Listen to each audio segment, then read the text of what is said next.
Dr. Ben Newman. I'm a coronavirologist. Let's answer your questions.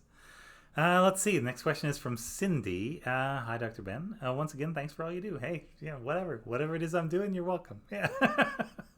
I'd like to get your opinion on this article, and it's from the New York Times. And yeah, it's like where we are right now in three charts, or some version of that is the title. I believe it's saying the country has reached 40% herd immunity. Yeah, all right. I'm not sure how that could be if they're counting 30% infected to be immune as we believe. And those antibodies were only present for a couple months. Yes, I think you've hit the nail on the head here. Okay, so what do we know?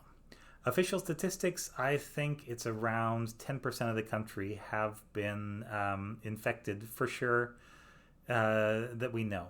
Now, at least at the beginning, we were definitely missing some cases. And so epidemiologists are trying their best to model that. Essentially, they're working with data that we don't know, and they're trying to estimate it. And there is a range of kind of outcomes of these estimates, depending on how sophisticated the models are and depending on what assumptions you make when you start them. So every one of these estimates is wrong just because it has to be, but some of them teach us something useful and some of them get closer to what the actual answer is than others. Problem is, we don't really know which ones. And so this is, I would say, a little bit on the maybe high side. They're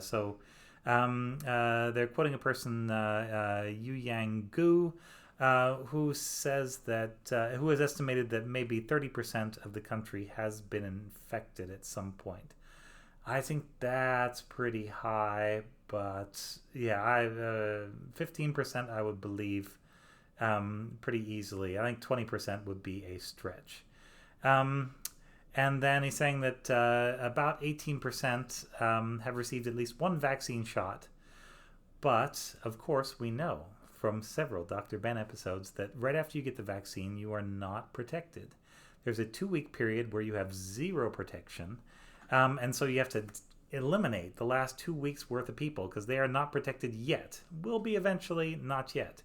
And then between 14 days and about a month after the first vaccination, and you'd probably get your second one somewhere in there, that's when the protection really seems to kick in and where you get the last sort of little bit of oomph and your immune system finally starts doing all that it could do. Yeah. Which is not to say that it's perfect and not to say that everybody gets protected, but yeah, it's really good protection compared to any other vaccine that I've ever heard of or seen studied in this kind of detail. So they're really good vaccines. And so you say in best case scenario, yeah, maybe 40% have had some kind of immunity at some point. But the point that you mentioned is a good one. So we know there is a decrease in the least number of antibodies you would find in the bloodstream. And when the antibodies go below a certain level, it is very likely that a person would be able to be infected. Now, they may still have some T cells or B cells, some white blood cells that would help prevent them from getting sick. But again, the data here is kind of thin on those. There have been a couple studies, but not very long term and not as many as I would like to see on either of those points. So, yeah, almost certainly some of the people who at one point had immunity would no longer have enough immunity to actually prevent illness, disease, potentially even death. And so this is a glass about all the way full with rose-colored water, I would say, kind of interpretation of where we could be. This is the best of the best of the best case scenario, I think. I think reality would be much worse than this, and you're probably talking about, yeah, I don't know, 10-15% maybe of Americans would be probably protected at least over the next 3 months right now. They would be within that window of pretty good protection. And then eventually some of those would start falling out of the window, depending on whether they've had vaccine or natural immunity. And so, yeah, I'm with you there. I think you're approaching this with a judiciously skeptical sort of approach. And I think that's the right one. And I think you've come to the same conclusion that I would.